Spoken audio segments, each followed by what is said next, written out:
Evangelho segundo escreveu João, capítulo de número 1, a partir do verso número 29.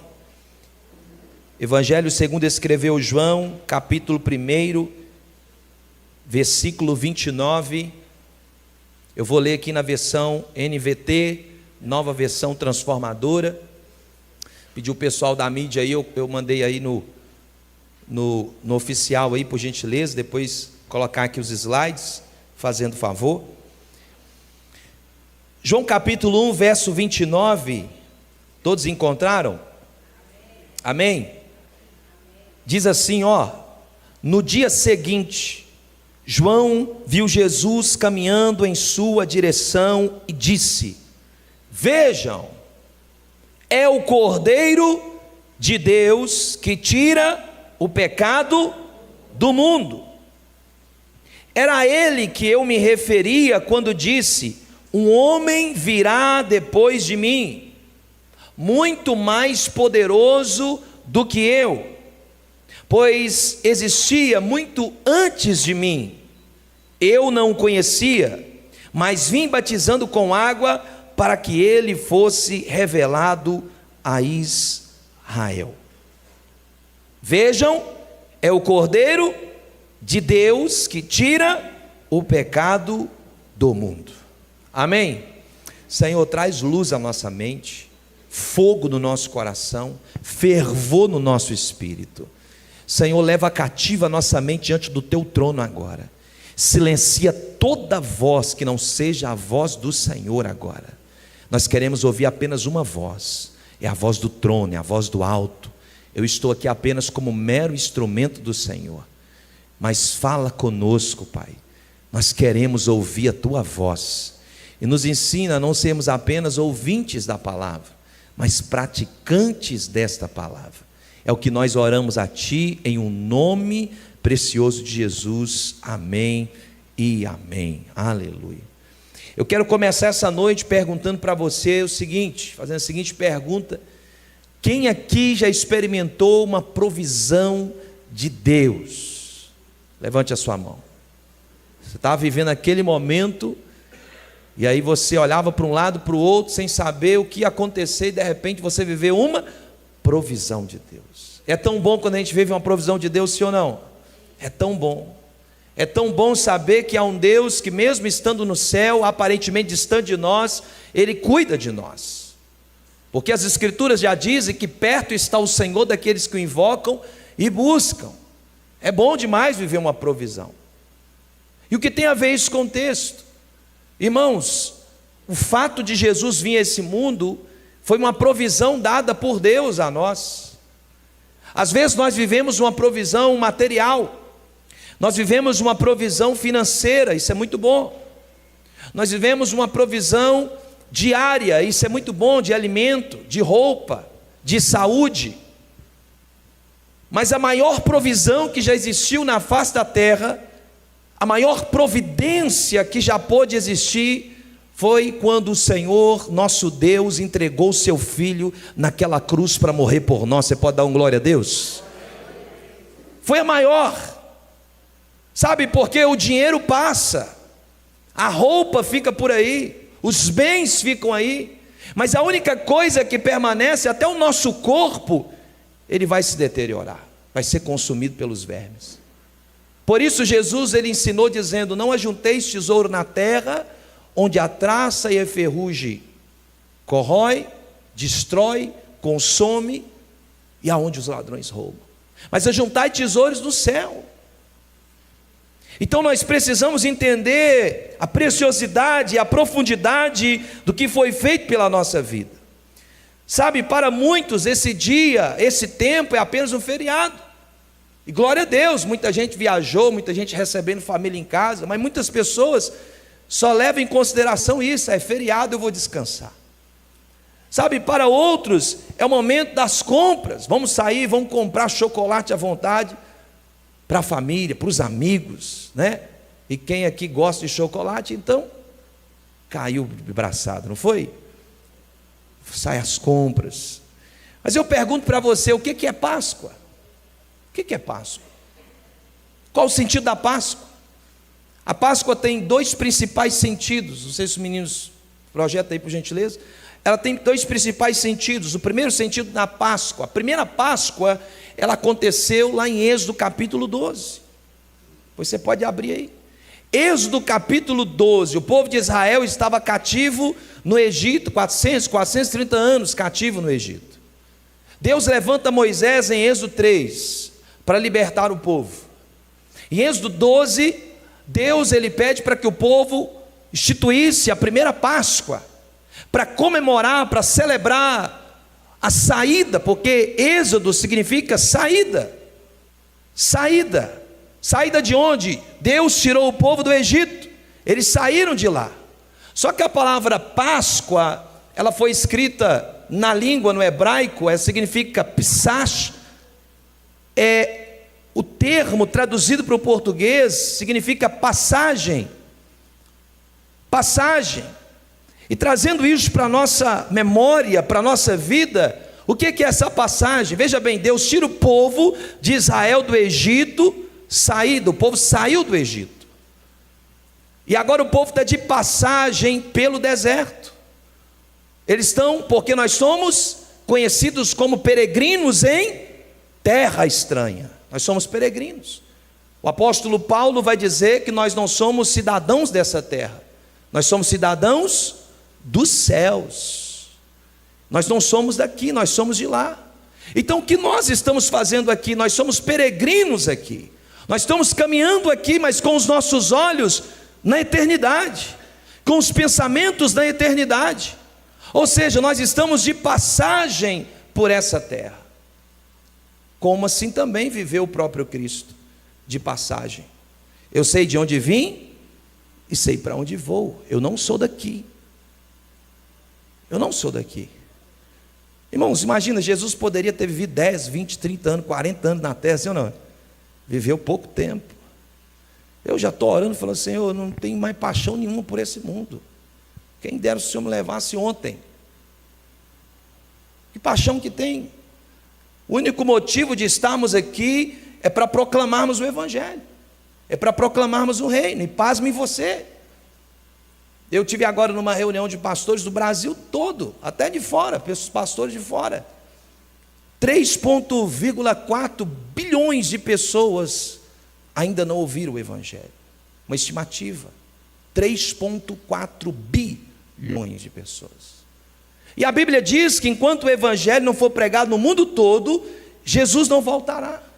Porque todos precisam conhecer o Evangelho todo para o homem todo. Então, fecha parênteses aqui, mas essa primeira Páscoa é a Páscoa que estava comemorando a libertação do povo. O povo foi liberto das garras de Faraó.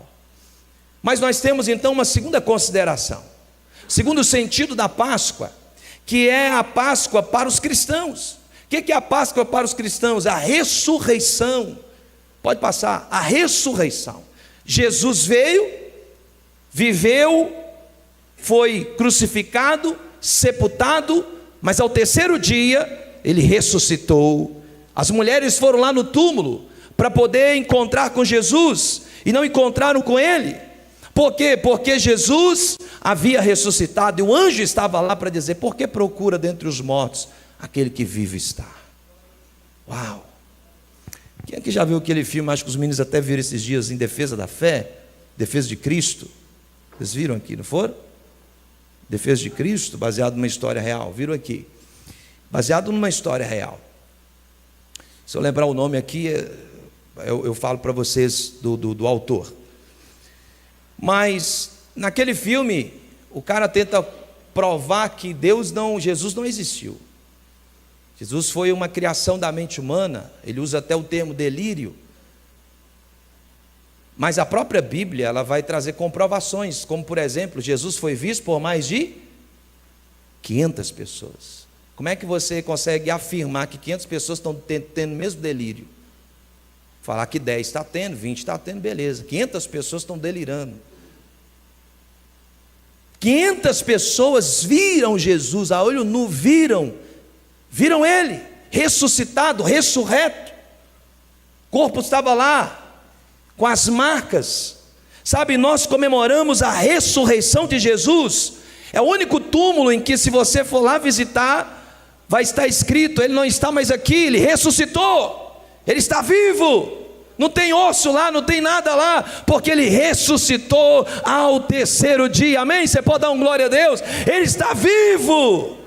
A Páscoa não tem a ver com coelho, não, irmão, mas tem a ver com o Cordeiro de Deus. O Cordeiro a qual João disse lá em João capítulo 1, versículo 29, ele está dizendo: vejam, é o Cordeiro de Deus que tira o pecado do mundo. A Páscoa não tem a ver com chocolate, por mais que o chocolate adoça a nossa vida, mas a Páscoa que nós comemoramos tem a ver com o sangue de Jesus derramado naquela cruz do Calvário por nós, um sangue precioso. Quando eu encontrei com Jesus, meu irmão, eu fico vendo crente e eu fico assim, meu Deus, e aí vem um fruto do Espírito, porque senão a gente espanca um. Por isso que a gente pede paciência, porque se te pedir força, você mata. Irmão, se você entender o que Jesus fez por você, você está fazendo é pouco. Ou se você entender a grandiosidade do sacrifício de Cristo, que não precisava fazer isso, ele poderia ter ficado muito bem na dele, desceu a esse mundo, foi humilhado, escorraçado, sofreu blasfêmia, açoites, irmãos, ele foi lá e morreu por nós. Nós devemos dar tudo para ele, tudo. A nossa força, a nossa energia. Eu fico vendo pessoas: quando eu me aposentar, eu ficar mais velho, eu vou fazer a obra de Deus. Deus não quer sua aposentadoria não, meu irmão. Deus quer você agora. Jovem, sois fortes. Agora, é nesse momento, é nessa hora. Deus não quer nosso resto da nossa vida. Jesus não deu resto para nós. O Pai não deu resto para nós. Ele deu o Filho dele, o único Filho. Ele não tinha 10 filhos e falar: se eu der um, eu tenho 9. Deu o único. E o que nós estamos fazendo? Qual a resposta que nós estamos dando a esse sacrifício? Sangue derramado. Mateus 26, 28. O evangelista diz: isto é o meu sangue. Jesus está dizendo: isto é o meu sangue da aliança, que é derramado em favor de muitos, para perdão de pecados. Nós só somos perdoados por causa do sangue de Jesus. E sabe, o verdadeiro símbolo da Páscoa é este, é o Cordeiro de Deus. E o Cordeiro representa 3 coisas fundamentais. A primeira delas é redenção. Redenção, aleluia. Nós somos redimidos, houve redenção na nossa vida no dia que nós tivemos o encontro com Jesus Cristo. Redenção, sabe, mas houve sacrifício. Para existir essa redenção, houve sacrifício. Alguém teve que pagar o preço, alguém teve que morrer, e Jesus foi lá e morreu. Jesus foi lá e pagou o preço, sacrifício de sangue. Sangue. Mas sabe, uma outra característica é a inocência, porque Jesus era um cordeiro sem mancha, sem mácula, um inocente, morrendo por pecadores. Veja bem, quando Jesus chega para ser crucificado, preste atenção nisso. Quem já viu aqui Paixão de Cristo, mas não estou falando do que eu vi em Paixão de Cristo, eu estou falando de estudos. Quando Jesus chega para ser crucificado, naquele dia ele teria que ser crucificado? Naquele dia ele seria crucificado? Não. Veja bem, existiam 3 cruzes lá, 2 já estavam ocupadas, um ladrão à sua direita, outra à sua esquerda. A outra cruz seria ocupada por quem? Por Barrabás. A cruz era feita na medida da pessoa. Jesus, quando ele chega lá, não havia intenção dele ser crucificado. Tanto que Pilatos, ele até tenta livrar Jesus. Porque naquele período, naquele momento, existia algo que era da cultura de libertar um prisioneiro. Então Pilatos diz: olha, quem vocês querem que eu liberte? O povo gritou: Barrabás. Então aquela cruz não era para ele, aquela cruz era para Barrabás. Isso nos traz, irmãos, uma lição muito importante. Eu e você estávamos prontos para sermos crucificados.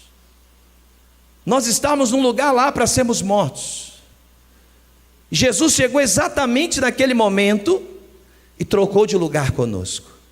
Disse: você está cheio de pecados, mas eu troco de lugar com você. Isso é a representação do que a gente está vendo. A cruz não é minha, mas eu vou assumir esse lugar. Esse amor é um amor imensurável, é um amor que não pode ser medido. É o que o apóstolo Paulo vai dizer: o amor de Cristo me constrange. Como pode alguém amar um homem como eu, miserável, pecador, falho? Sabe, tudo isso, irmãos, vai lá em Gênesis capítulo 22, verso 7. Aonde começa essa história? Como começa essa história? Essa história começa em Gênesis 22, 7. Veja bem, Antigo Testamento, a gente estuda isso na teologia, é chamado de sombra, tipologia, tudo lá é tipologia. O que é tipologia? É uma figura, está prefigurando algo, está apontando para alguma coisa. Abraão é o pai da fé, ok? Abraão é o pai da fé. O próprio Deus disse a Abraão: a partir de você, todas as nações da terra serão benditas, abençoadas. Não foi isso? É o pai da fé. Isaque é uma representação, uma tipologia do Messias, do Cristo. É o filho da promessa, é o filho esperado. Deus então diz a Abraão: Abraão, pegue o seu filho, teu único filho. Deus deu quantos filhos? Deus tinha quantos filhos? Um filho, único, unigênito do Pai. Olha o paralelo. E aí Deus fala com Abraão para ele subir para onde? Para o monte. Aonde Jesus foi crucificado? No monte.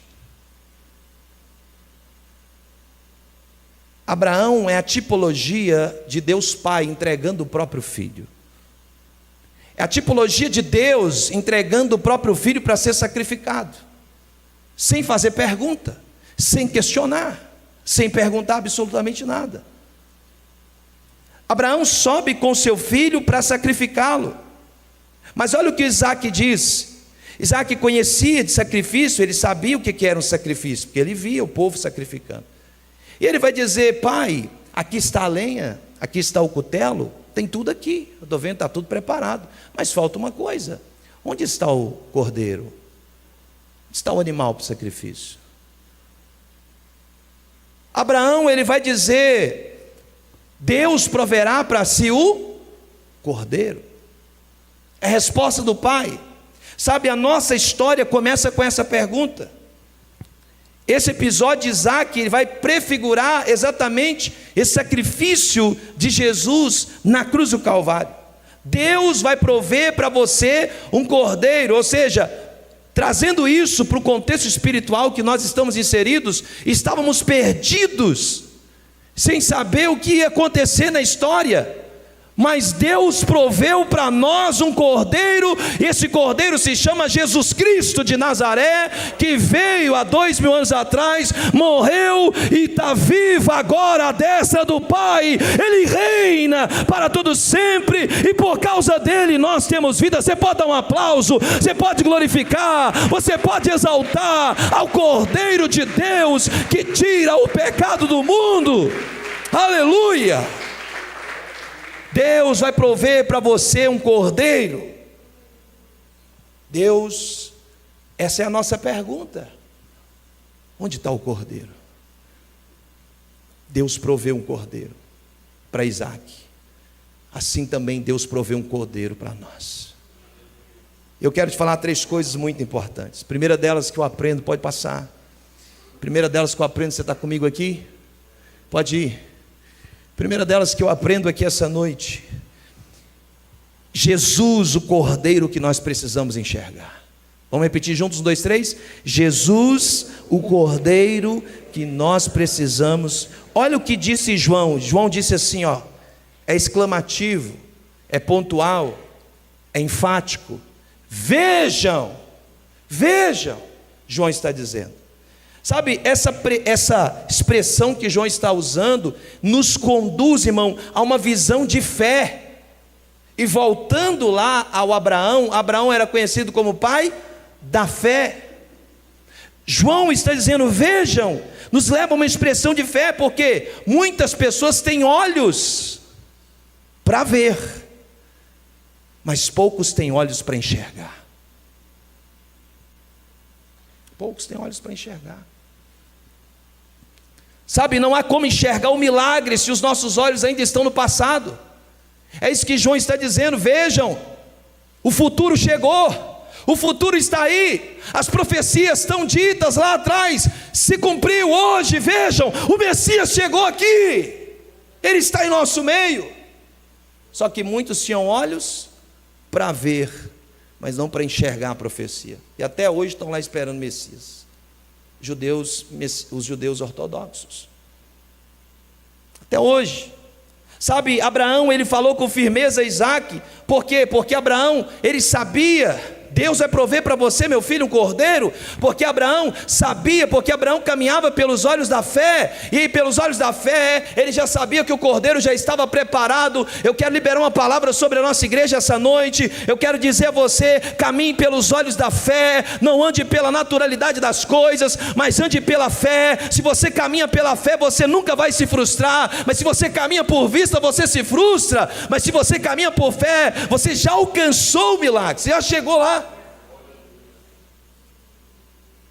Abraão tinha tanta fé, olha o que diz, vamos ler, abre Hebreus, olha a fé desse homem, olha o que vai dizer Hebreus capítulo 11, e o versículo de 1 ao 19, olha a fé de Abraão, irmão. Hebreus 11, 19, concluiu que, se Isaque morresse, Deus tinha o poder para trazê-lo de volta à vida, e em certo sentido, recebeu seu filho de volta dos mortos. Olha a fé de Abraão. Agora, quem morre aqui? Isaque não morre, mas Cristo morre. Cristo morre, mas ao terceiro dia ressuscita. Ninguém tem esse poder de auto-ressuscitar-se. Jesus tem esse poder, porque Ele disse, eu dou a vida, eu tomo a vida. Jesus estava na cruz, e Ele disse, morte, você não tem poder sobre mim. Tragada foi a morte na vitória. Aleluia! Tragada foi a morte na vitória. Meu irmão, essa frase aqui, quando eu estava lendo, o Espírito Santo ministrou meu coração.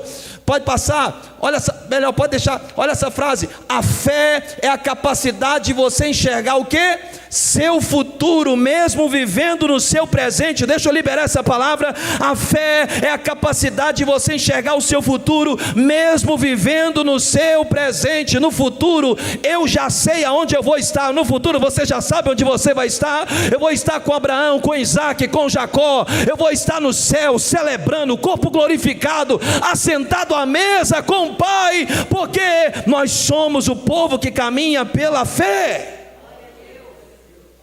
Nós precisamos enxergar o Cordeiro de fato. Quando João Batista gritou, vejam, as pessoas olharam, mas alguns só viram Jesus, outros viram o filho de José e Maria. Ó, irmão, Jesus era um homem tão simples, que quando eles viram mesmo que ele era o Cristo, falaram, mas peraí, esse não é o filho de José e Maria? Cuidado, para você não tratar coisas simples, que são coisas espirituais. Cuidado para você não achar demais que é tão simples, e você desprezar o que é simples. Nós, por exemplo, abrindo parênteses, brasileiros, nós gostamos, fica aquele negócio e tal, cuidado. Cuidado que uma criança pode estar sendo usada por Deus, um bêbado pode estar sendo usado por Deus, até um animal pode estar sendo usado. Nós precisamos ter sensibilidade ao Espírito, e o inimigo tem roubado isso de nós, a simplicidade. Jesus era simples. Os olhos do povo só visualizaram a natureza humana, e não a divina, não viram Cristo. Era simples demais, sabe? Mas quando nós olhamos para Jesus com os olhos da carne, nós não conseguimos enxergar a revelação, a gente só enxerga informação. Por isso que tem gente que faz faculdade, fez curso, pós-graduação, isso, aquilo, ele lê a Bíblia e ele só encontra informação, porque quem traz revelação é o Espírito.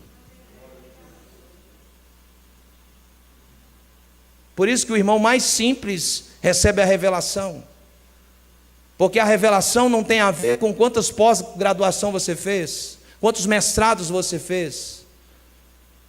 A Bíblia é um livro informativo para quem deseja que seja, mas é uma revelação para quem se aprofunda nela. Por isso que o povo está lá esperando o Messias até hoje, porque só leu a letra, mas não acreditou quando ele apareceu. Era tão simples. Mas João está declarando e dizendo: vejam, este é o Filho de Deus. Sabe, nós não vemos o Filho de Deus, mas sim o Filho de José e Maria. Nós não contemplamos a ressurreição quando nós estamos olhando pelos olhos da carne. Hebreus 11:6 vai dizer que sem fé é impossível agradar a Deus. João está dizendo: vejam, mas não olhe com os olhos da carne, olhe com os olhos do Espírito. Aí está o Filho de Deus, está o Messias. Sabe, a fé de Abraão levou ele além daquele monte. A fé de Jesus levou ele além da manjedoura, do túmulo, da cruz do Calvário. Jesus não estava enxergando, irmão, o que estava acontecendo ali, ele já estava com os olhos na eternidade. Aleluia! Ele já estava com os olhos lá, só contando segundos. Daqui a pouco eu já encontro com meu Pai. Essa deve ser a nossa expectativa, de só estar nessa terra para cumprir um propósito, mas dizer: eu estou contando os minutos, segundos, meses para encontrar com o Pai. Mas antes disso a gente precisa cumprir o nosso propósito. Jesus, ele fala naquela cruz: tetelestai, está consumado, o que eu vim fazer, eu fiz. Sabe, alguns viam Jesus apenas como simples carpinteiro, um homem com endereço fixo, uma família simples. Crucificaram o Messias, achando que era apenas um homem comum, pelo simples fato de olharem com os olhos naturais e não verem com os olhos da revelação. Abre comigo Marcos capítulo 15, pode vir por gentileza. Marcos 15, 39. Você está comigo aqui?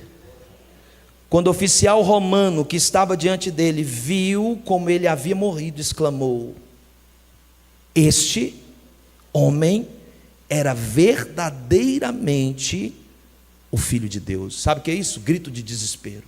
Matamos o Filho de Deus. Matamos o Filho de Deus. Os olhos espirituais foram abertos, porque até agora eles estavam enxergando com os olhos da carne. Eles só conseguiam ver o filho de Maria e de José, e não o Filho de Deus. Por isso João está usando a expressão vejam. Vejam é uma revelação. Cordeiro não pode só ser visto, a gente tem que parar, tem que contemplá-lo. Nós não podemos ser uma igreja, irmãos, que faz como Marta. Jesus está ali e nós estamos tão atarefados que a nossa geração se liga para a pessoa: estou na correria, estou na correria. A gente está parecendo atleta, só vive correndo. Marta estava nessa correria e não percebeu que Jesus estava lá. Quanta revelação você está perdendo que você está na correria. Quanta coisa boa você está perdendo de viver porque você está na correria. Vocês ficam olhando pessoas na televisão, vocês ficam adorando homens e mulheres na televisão, dizendo: que camarada, que pessoa que prega e tal, mas você não está disposto a pagar o preço. O preço é alto. Vocês viram o que foi encenado aqui? Jesus chegou e encontrou os discípulos dormindo. O evangelho não meu irmão, o evangelho, a gente não está aqui para passar tempo não, meu irmão. O evangelho é cruz, é sofrimento, é dor, mas um dia tudo acaba. Mas enquanto estivermos aqui, é isso, é entrega, é renúncia. É olhar, é fazer assim com os olhos, é coçar e falar: Senhor, eu quero enxergar as coisas de Deus, eu quero enxergar as coisas do alto, eu quero parar de colocar os olhos nas coisas naturais, eu quero ter intimidade com o Senhor, eu quero de fato viver com o Senhor, eu quero ver as revelações que o Senhor tem para a minha vida. Meu irmão, sabe como é o maior receio? É chegar diante de Deus e Deus falar: Tiago, vem cá que eu vou abrir o Vale a Pena Ver de novo para você. E Deus ligar a TV do céu e falar: olha quanta coisa boa você podia ter vivido, olha, você perdeu. E aí Deus começa a mostrar para você: quando foi que eu perdi isso, Deus? Olha lá, você gastou mais tempo com as suas coisas do que comigo. Olha quantas pessoas você poderia ter impactado, olha quantas coisas você poderia ter feito.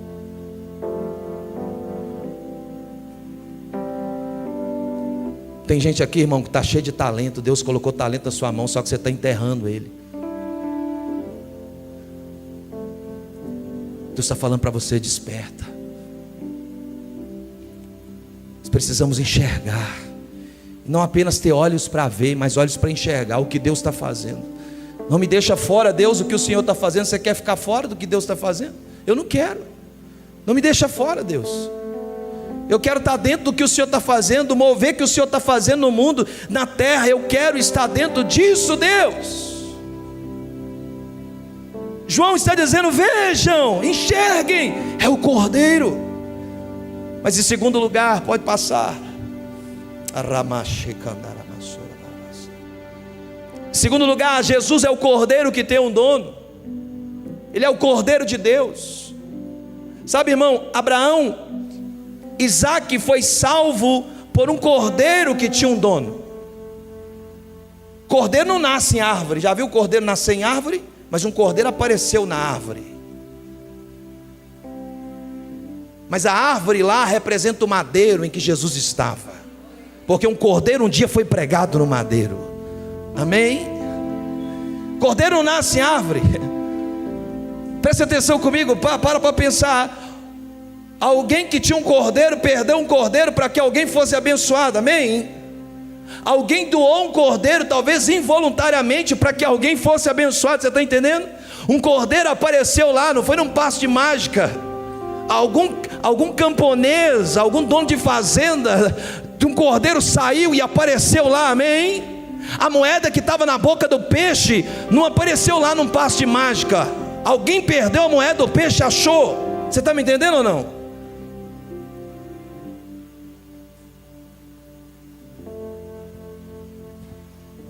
A única vez que Deus do nada fez tudo foi na criação. A partir daí, Deus começa a fazer de algo que já existe.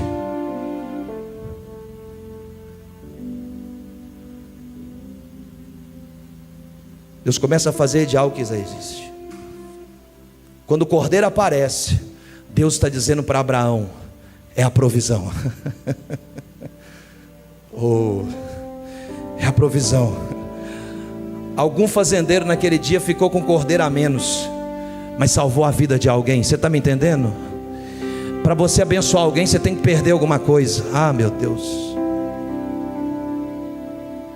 Para a salvação chegar na terra, alguém teve que se doar. Para nós estarmos aqui hoje respirando esse ar e vivendo essa vida, alguém teve que morrer a nossa morte. Alguém teve que perder alguém. E por que você não quer perder algo na sua vida? Porque o Evangelho não é sobre só ganhar. Na verdade, o Evangelho diz mais sobre perder do que ganhar. Porque aqui você perde, lá em cima você ganha. Mas se aqui você só quer ganhar, lá em cima você perde. Pegou ou não? Porque o rei não se trata de querer ganhar, se trata de perder. Jesus fez essa confusão na mente dos discípulos. Ele disse: aqui quem quer ser o primeiro seja o último, quem quer ser o maior seja o menor, quem quer ser servido serve todo mundo. Mudou tudo. Mas Senhor, nós aprendemos diferente. Sim, lá é assim, aqui é de outro jeito. Aqui quem quer ter vida perde a vida.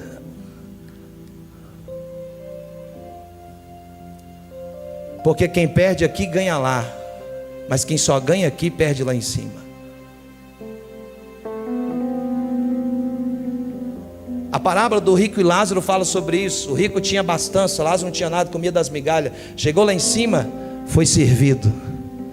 E o rico nada tinha.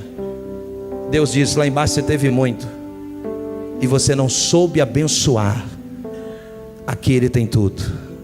Eu já disse isso aqui na igreja, vou repetir mais uma vez. Meu irmão, lá o seu João que vende couve, que é cristão, é maior que o Elon Musk. Porque aquilo que a gente exalta com os olhos, Deus não está preocupado com isso. O que você bate palmas, Deus talvez está desaprovando. Sabe, alguém perdeu um cordeiro naquele dia para abençoar a vida de outro. E sabe, irmão, era cansativo. Todos os anos a mesma coisa. Sacrifica cordeiro. O cordeiro tinha que ser sem mancha, sem mácula, sem defeito nenhum. Você tinha que separar, fazer todo o processo. Não poderia ser qualquer um. Assim como Abraão ofereceu Isaque no altar, porque a cruz era um altar, amém? A cruz era um altar. Deus ofereceu o seu filho no altar naquele dia. Ei, se é altar, tem que ter sacrifício. Se tem sacrifício, tem que ter sangue.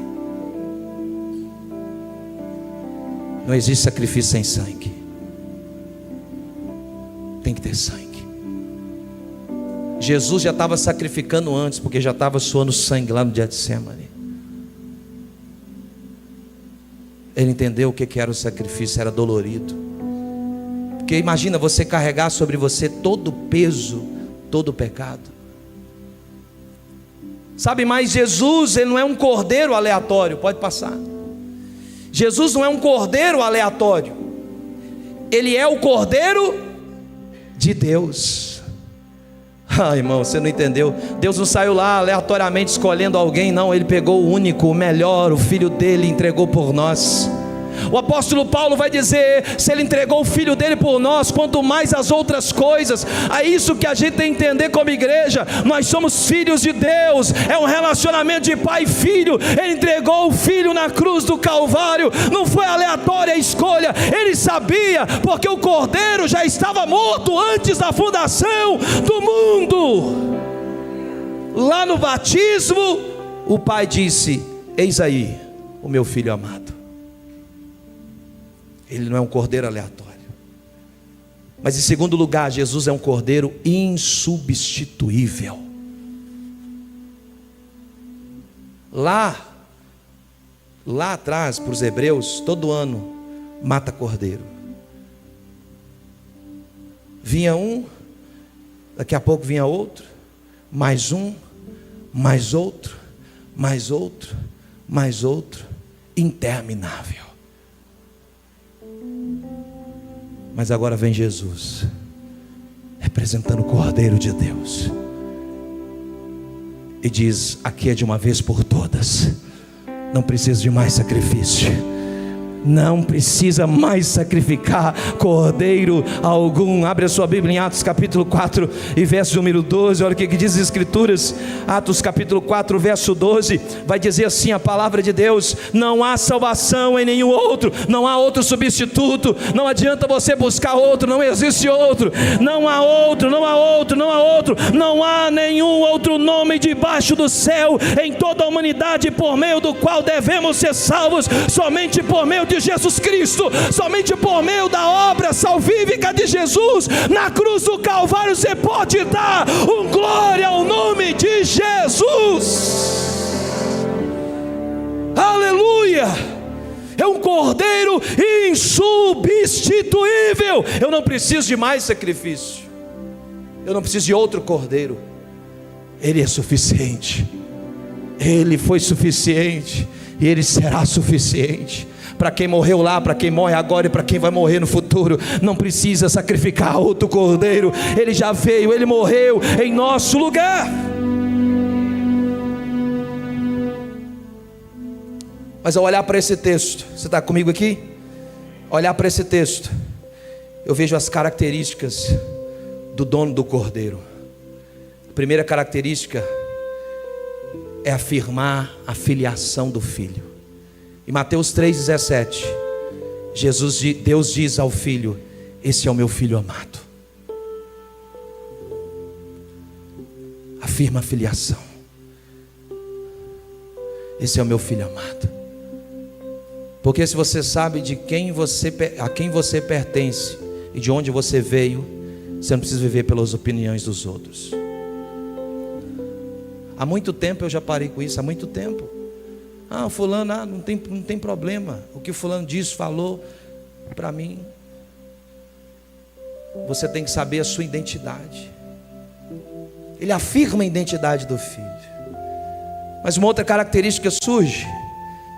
Manifesta um sentimento ao filho, sentimento de amor. Esse é o meu filho amado. Eu amo ele. Irmãos, preste atenção nisso. O fato de você estar sofrendo não é porque Deus não te ama. O fato das coisas só estarem acontecendo com você, que parece assim, parece que está chovendo, mas só está chovendo aqui no meu telhado. O fato de você estar em sofrimento, passando luta, não é porque Deus desprezou você, não, Ele te ama muito. Mas infelizmente, irmão, ou felizmente, existem coisas que você vai ter que passar. Deus não vai poupar você disso. É o processo. O processo é dolorido, o processo faz você crescer. Se muitos de nós viessem com um HD aqui da nossa vida e colocasse ali para a mídia, joga aqui agora a história dessa pessoa, imagina. Aí você vê esse irmão aí bonitinho, rosto bonito, olha para o lado para você ver, os irmãos bonitos, olha para você ver.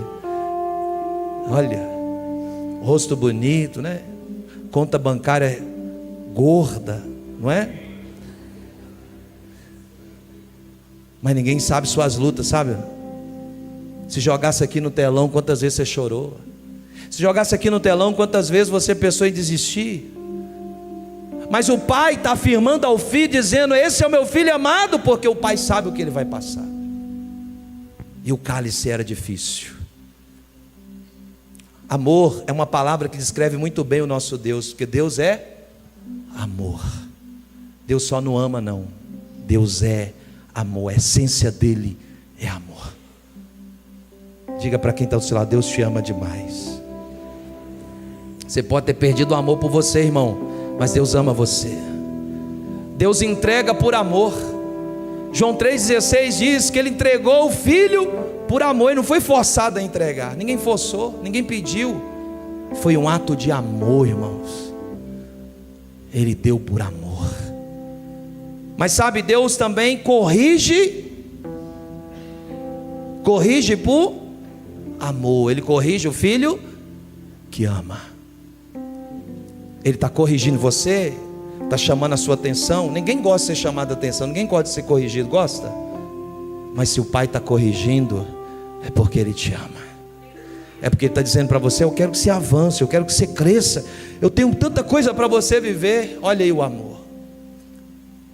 Mas além disso, Deus doa o seu amor. Deus pega o amor que tem, em algum grau Ele deposita esse amor na nossa vida, e a gente também passa a amar. A gente ama. Deus nos ensina a amar. Talvez você entrou aqui e não sabe amar. Eu não sabia amar. Mas você aprende a amar com Jesus. Você aprende a abraçar com Jesus. Você aprende a chorar com Jesus. A Thais sabe, quando nós casamos, logo de início, eu tinha até dificuldade para receber abraço, porque eu não fui criado numa cultura assim. Eu fui criado numa cultura totalmente inversa, onde não tinha amor, não tinha carinho, tinha tapa, tinha xingamento, tinha cobranças. Mas quando você encontra com Jesus, você encontra o amor. Você começa a amar. Você ama quem fala mal de você, você ama quem te persegue. É uma graça sobrenatural que cai sobre a sua vida. E alguém diz: você é besta, você é bobo. Não, eu sou cristão. Eu estou praticando a palavra de Deus, eu estou melhorando. Amor. Mas sabe uma outra coisa que eu vejo? A satisfação do Pai. Mateus 3,17, o Pai diz que me dá muita alegria. Irmão, você tem dado alegria para Deus? Sabe o que dá alegria para Deus? A nossa obediência. Quando nós somos obedientes, como nós cumprimos aquilo que Deus nos enviou para fazer, nós ganhamos de certa forma uma estrelinha lá no céu. Esse filho me dá alegria. Por que me dá alegria? Porque ele é obediente. Sabe, somente um filho obediente pode gerar sentimento de realização no pai, porque Jesus cumpriu na risca o que ele foi enviado para fazer. Ele cumpriu, ele não fugiu do propósito. Seja obediente a Deus. Pastor, o que vai me custar ser obediente? Vai te custar tudo, mas seja obediente. Vai te custar tudo. Tem dia aqui, deixa eu falar uma coisa para vocês, tem dia que você não vai ter nem amigo perto de você, é só você e Deus. Tem dia que Jacó deixa até a família do outro lado do val e desce para ficar sozinho, porque tem responsabilidades que você não pode nem chamar sua família, é você que tem que jogar no peito e falar, é minha. E aí nós homens precisamos jogar essa bola no peito, nós precisamos assumir o nosso papel. Ele tem um dono, é o Cordeiro de Deus. Mas em terceiro e último lugar, Jesus é o Cordeiro que tira o pecado do mundo. Olha o que diz João capítulo 1 versículo 29. Ele tira o pecado do mundo. Sabe, o Cordeiro Pascual não era um sacrifício para tirar o pecado no sentido expiatório da palavra, e nem tinha uma função de levar o pecado para longe. Deixa eu explicar isso. Sumo sacerdote, quando ele ia levar um sacrifício no lugar santíssimo, o sacerdote, ou sumo sacerdote, ele representava o povo. Então o que ele fazia? Ele pegava um animal puro, sem mancha, sem mácula, entrava, e ele então, ao fazer o sacrifício, ele aspergia o sangue sobre a arca, a qual por cima da tampa estava lá, chamava-se propiciatório. A palavra propiciar, propiciatório, ela significa aplacar a ira. Porque o que o pecado faz? O pecado atrai a ira de Deus. A única coisa que nos separa de Deus são os nossos pecados. Quando nós vivemos uma vida de pecado, essa ira, ela vem. Por isso que João, ao ser arrebatado, e ao escrever Apocalipse, João disse que ele viu uma taça de ira. Essa taça de ira está guardada, e ela vai ser derramada quando, pastor? Na grande tribulação. Deus vai derramar uma taça de ira. A ira, toda a ira, presta atenção, toda a ira de Deus guardada até agora, por causa dos muitos pecados, será derramado. Aí sabe o que significa quando Jesus foi na cruz? Ele fez o propiciatório. Ele aplacou a ira do Pai, porque todo o pecado estava em cima de quem? Aí lá no Antigo Testamento, o que o sumo sacerdote fazia? Ele colocava a mão sobre o animal, e era uma espécie de transferência de pecado. Ele era uma representação do povo, então ele transferia o pecado. Era algo simbólico. Eu estou aqui, Senhor, e agora os pecados estão sobre esse animal. E os nossos pecados foram transferidos para quem?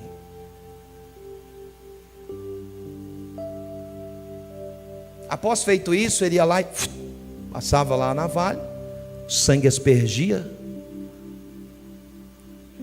o sacrifício era recebido. Só que tudo é uma tipologia, tudo é uma figura, tudo é sombra, apontando para aquilo que viria. E um dia o próprio Cristo vai lá na cruz, ele aplaca a ira do Pai, ele morre a nossa morte, ele leva sobre si os nossos pecados.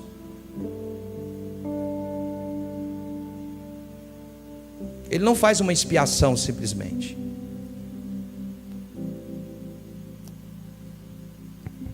Sabe, o pleno simbolismo da Páscoa, juntamente com o cordeiro imolado, retratava a luta entre a vida e a morte, a pureza e a impureza, a perfeição e a imperfeição. Eu quero te dizer com isso que Jesus é suficiente para sempre. Diga para quem está ao teu lado: Jesus é suficiente para sempre. Imagina todo dia, irmão, todo ano a gente ter que pegar um cordeiro para sacrificar. Imagina. O trabalhão que dava para fazer aquilo, você tem que escolher um cordeiro, não pode ser qualquer um, mas ele é suficiente para sempre.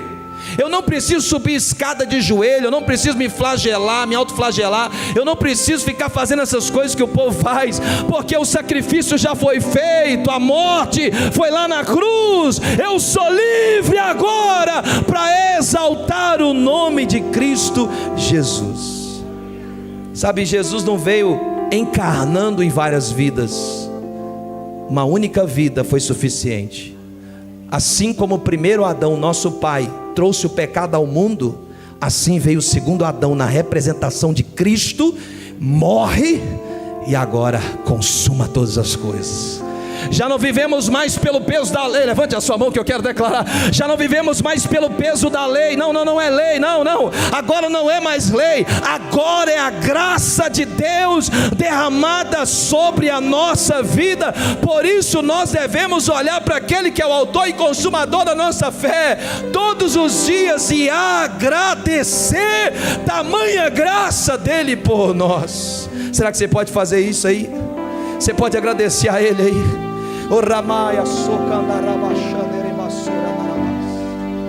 Você pode agradecer ao Senhor, tamanha graça é suficiente. O Cordeiro de Deus é suficiente. Eu não preciso de outro, eu não preciso de mais uma invenção. A igreja brasileira está cheia de invenções, o mundo está cheio de invenções. É isso que Martinho Lutero veio fazer quando ele prega 95 teses lá na porta da igreja. Quando ele coloca lá, ele diz: não, Cristo é suficiente, vocês não precisam de mais nada além de Cristo, Ele é suficiente. Ele é suficiente. Ele tira o pecado do mundo. Ele não só transfere o pecado para um lugar, mas Ele tira, Ele arranca, Ele leva consigo, Ele sepulta o pecado. Sabe, Jesus não apenas cobre o pecado, mas Ele tira o pecado. Cristo morreu não pelos pecados dos brancos, não pelos pecados dos negros, não pelos pecados de quem faz o bem ou quem pratica o mal. Ele morreu pelos pecados de todos os pecados estavam sobre Ele, e pelas suas pisaduras nós fomos sarados.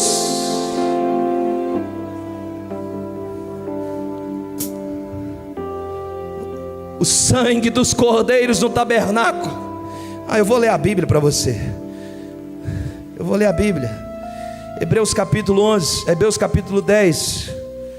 Hebreus capítulo 10, versículo 1 ao 4. A lei, preste atenção.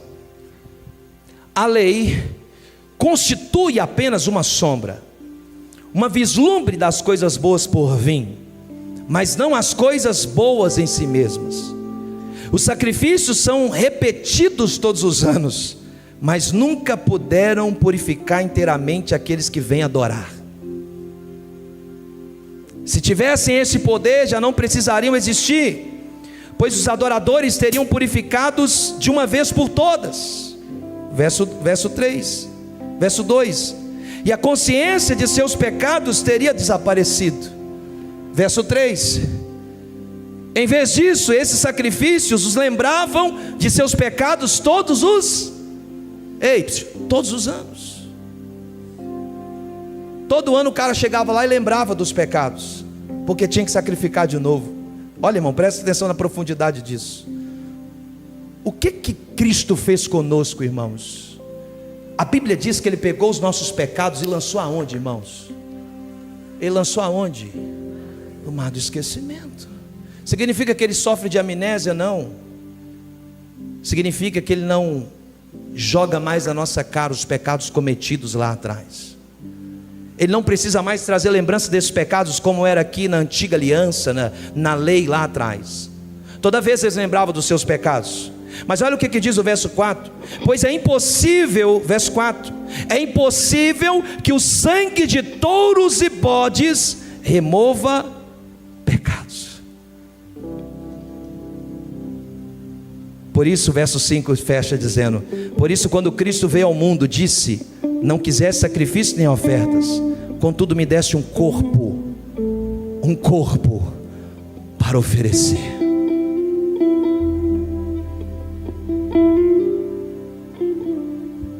Quem tem um corpo para oferecer? Cristo. Quem é o Cordeiro Imaculado? Cristo. Quem não tem pecado? Cristo. Quem que quando a mulher foi levada diante dele, todos saíram, dos pequenos aos maiores, só ficou um? Cristo.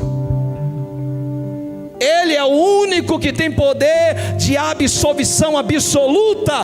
E naquele dia, na cruz do Calvário, Ele olhou para nós, mesmo sem nós estarmos lá fisicamente, presencialmente, digo, sim, a gente está lá, mas Ele já olhou com o olhar do futuro, pelos olhos da fé, e disse: ei, todos vocês aí agora estão absolvidos, porque o sangue está sendo derramado agora nessa cruz do Calvário, está absolvendo você de todo o seu, meu Deus do céu, de todo o seu passado tenebroso, porque Jesus, Ele não apenas cobriu o pecado das minhas gerações, Ele tirou o pecado das gerações, Ele carregou sobre Ele.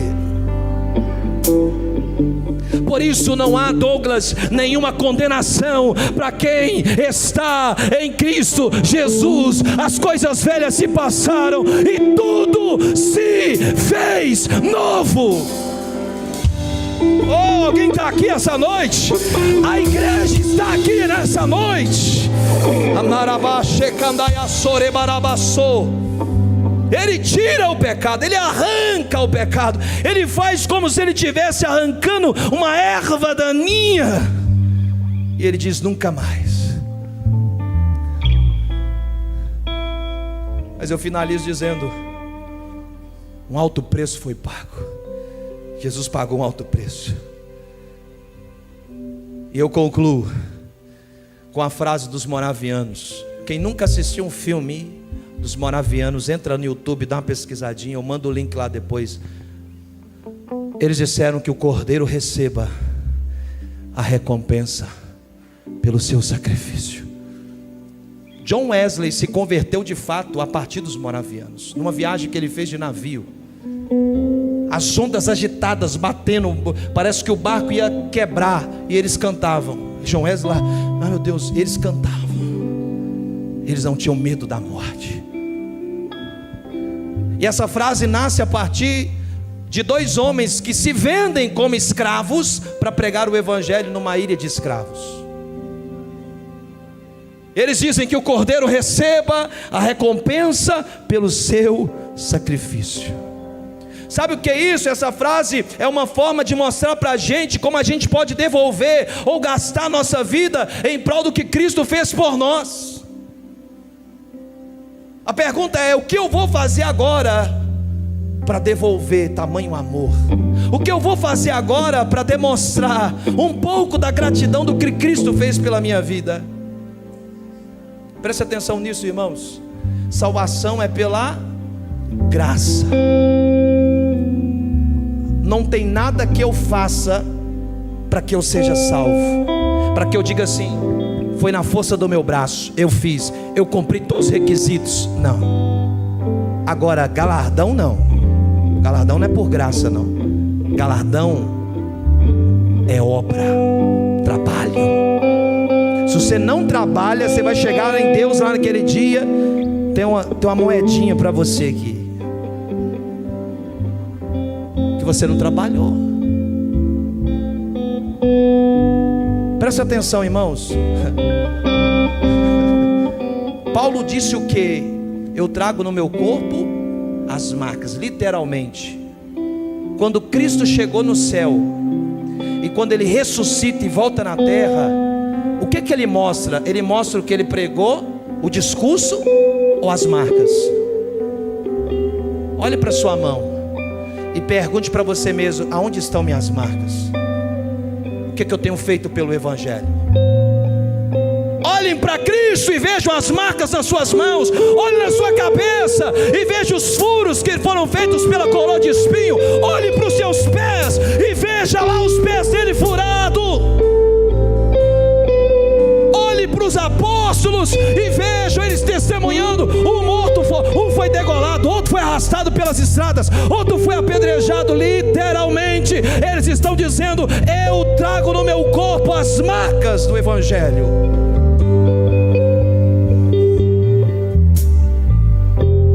Eu finalizo com 3 coisas para você nessa noite. Apresente Cristo às necessidades das pessoas. Vamos, igreja, vamos ser uma igreja vibrante, uma igreja que sai daqui e prega o Evangelho na praça, na rua, na escola, na faculdade. Pastor, você está falando? Eu estou falando de algo que eu vivi. Eu vivi. Todas as empresas que eu passei nessa cidade, eu fiz um culto lá dentro. A escola onde eu me formei ali na ilha, eu fiz um culto lá dentro, até que me formasse todos os dias, na hora do recreio, 15 minutos, 100 jovens.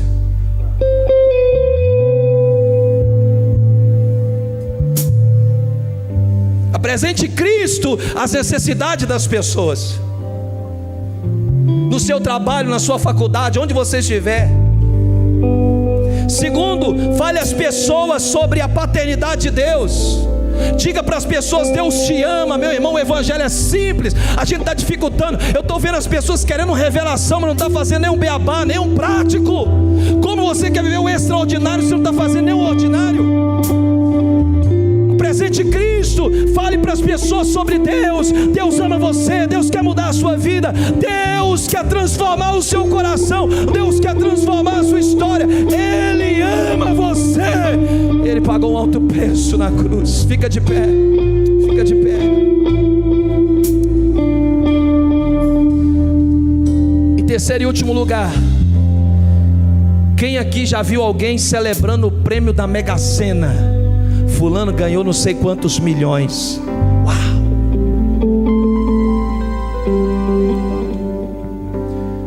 Isso é bênção. Mas sabe o que a gente tem que vibrar?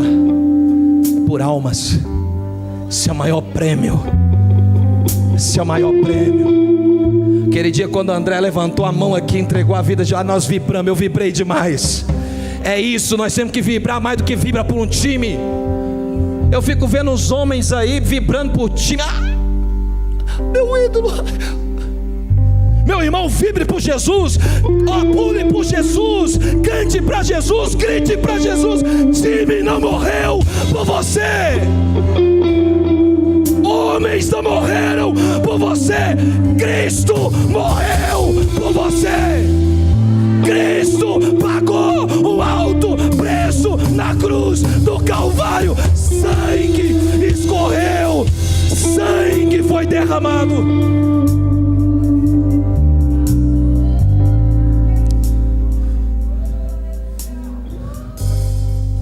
Você entende o sacrifício de Jesus? O pastor Hernandes Dias Lopes esses dias estava pregando. Ele disse: antigamente as pessoas gastavam sola de sapato, hoje a gente gasta os assentos do banco. Tem gente que diz: mas a igreja é longe, mas não sei. Para de desculpa, irmão. Tem gente lá nos países perseguidos morrendo, perseguido por causa do Evangelho. Enquanto nós estamos aqui no Brasil com uma liberdade dessa, não espere uma perseguição estourar nesse país. Daqui a pouco proíbe-se tudo e você não pode nem sequer adorar a Deus.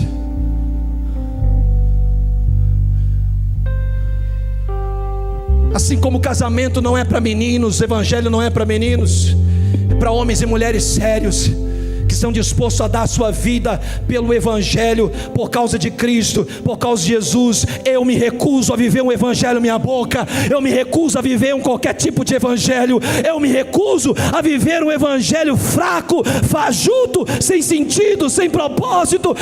Eu quero de fato gastar todos os meus dias por causa de Cristo e para Cristo.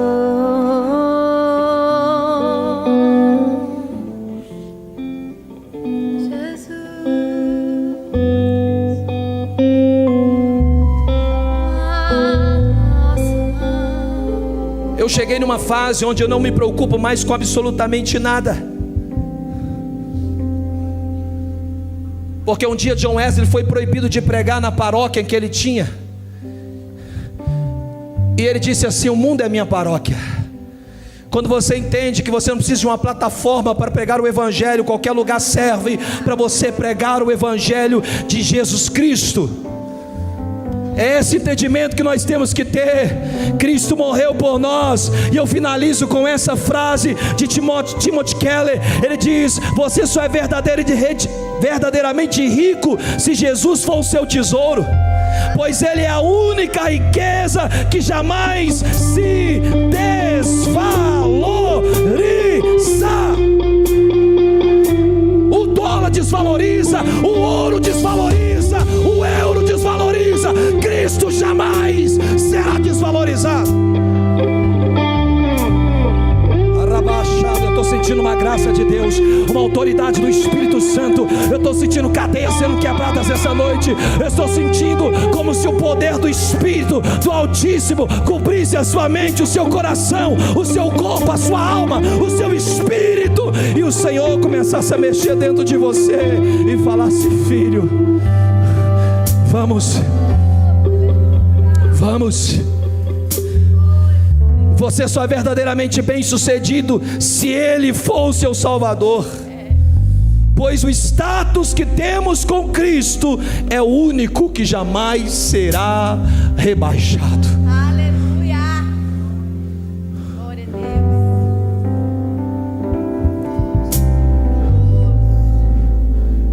O diabo vai tentar você para você abrir mão do Evangelho, mas não abra mão de Cristo. Não abra mão de Jesus. E eu queria que você orasse nessa noite. Ore com paixão, ore com fervor. Ore. Ore agora dizendo: Senhor, eu estou aqui, eis-me aqui. O preço foi alto demais, irmãos. Foi preço de sangue, querido. Ele não foi lá na conta bancária dele, zerou a conta. Não foi isso não. Ele deu a vida dele por nós. E se você entendeu o que Jesus disse essa noite, se você quiser se ajoelhar onde você está, quiser vir aqui à frente, mas faça uma oração nessa noite se comprometendo com o Evangelho de Jesus, vivendo realmente essa passagem. Eu estou aqui, os meninos podem cantar: eu estou aqui, mas eu não sou daqui. Eu estou aqui, mas eu não pertenço a este mundo. Eu estou aqui, mas eu não sou deste lugar. Eu pertenço a um outro lugar. Eu pertenço a um outro mundo. Eu estou aqui de passagem. Cristo me libertou para me ser livre, para pregar o Evangelho de Jesus e para viver Cristo plenamente. Para viver Cristo plenamente. Eu queria que você orasse nessa noite. Eu deixo uma pergunta para você: qual resposta você vai dar ao Evangelho? Qual resposta você vai dar a Cristo? Qual resposta? No início eras a palavra, com Deus o Altíssimo. O mistério de sua glória, Cristo em ti se revelou. Oh, quão maravilhoso é,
Vamos encerrar cantando essa parte. Você pode fazer isso. Declare isso bem forte. Porque a morte Ele venceu. A morte Ele venceu. Um dos piores inimigos do homem, a morte, foi tragada na vitória. Cante isso. A morte venceste, o véu tu rompeste, a tumba vazia agora está. O céu te adora, proclama tua glória, pois ressuscitaste vivo está. És invencível, inigualável, hoje pra sempre reinarás. Teu é o reino, tu é a glória, acima de todo nome. Ele é poderoso, poderoso esse nome é, poderoso esse nome é, o nome de Jesus. Poderoso esse nome é, mais forte que tudo é. Poderoso esse nome é, nome de Jesus. A morte venceste, o véu tu rompeste, a tumba vazia agora está. O céu te adora, proclama tua glória, pois ressuscitaste vivo está. És invencível, inigualável, hoje pra sempre reinarás. Teu é o reino, tu é a glória, acima de todo nome está. Poderoso esse nome é, poderoso esse nome é, o nome de Jesus, meu Rei. Poderoso esse nome é, mais forte que tudo é. Poderoso esse nome é, nome de Jesus. Eu sei que Eu sou livre. existem pessoas que precisam ir. Quero te deixar livre para você ir. Mas se você puder permanecer, fique à vontade aqui nesse ambiente. Eu sei que existem pessoas aqui, preste atenção antes de você sair. Existem pessoas aqui essa noite que o Espírito de Deus está te convidando a uma reconciliação. Está te chamando a uma reconciliação. Se você entrou aqui nessa noite e você precisa receber esse Cristo, ao final aqui do culto você pode nos procurar. Você pode vir aqui à frente, mas não saia daqui nessa noite sem entender a preciosidade disso.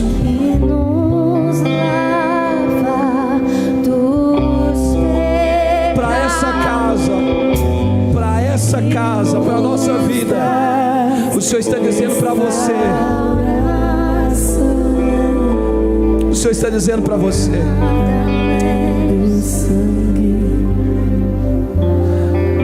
está dizendo para nós aqui nessa noite: Aleluia. Oh, Jesus. volte a me buscar Oh, Jesus. como vocês me buscavam. Oh, Jesus.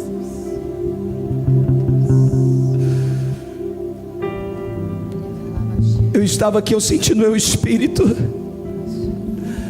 como se o Espírito Santo estivesse gemendo e chorando. Ele disse aqui ao meu espírito, disse: diga à minha igreja que eu cansei da encenação. Meu Deus. Não rasgue as suas vestes, rasgue o seu coração. Oh, aleluia. Deus está te chamando de novo para o secreto. Oh, aleluia. Deus está te chamando de novo para aquele lugar onde eu e você nunca deveríamos ter saído. Deus está dizendo para você: lembra quantas experiências, lembra de onde você caiu, lembra do teu ministério, lembra do teu chamado. Eu vejo uma chama sendo reacendida aqui em corações essa noite. Uma unção de quebrantamento vem sobre você nessa noite. Uma unção de quebrantamento vem sobre a sua vida neste lugar. E o Senhor está dizendo para você: volte para o secreto.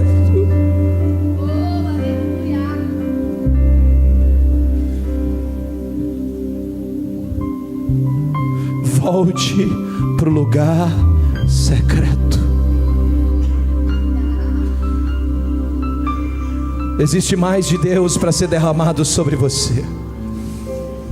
Existe mais de Deus para ser liberado sobre a sua vida. E Deus vai dizendo para você: volte para aquele lugar. Aleluia. Eu quero falar ao seu coração. Tem pessoas aqui que o ministério seu já está atrasado. Deus está dizendo: vamos, que eu quero avançar. Amém, Jesus. Nabracando rebiacho, aramanai suicando rebiaço banana, anai cantolo e a séria. Deus está fazendo reposicionamentos aqui nessa noite. Deus está reposicionando você em um lugar.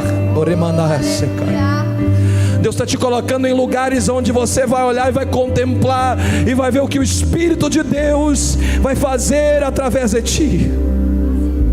O Senhor está dizendo: volte para aquele lugar, o lugar da intimidade, o lugar da lágrima.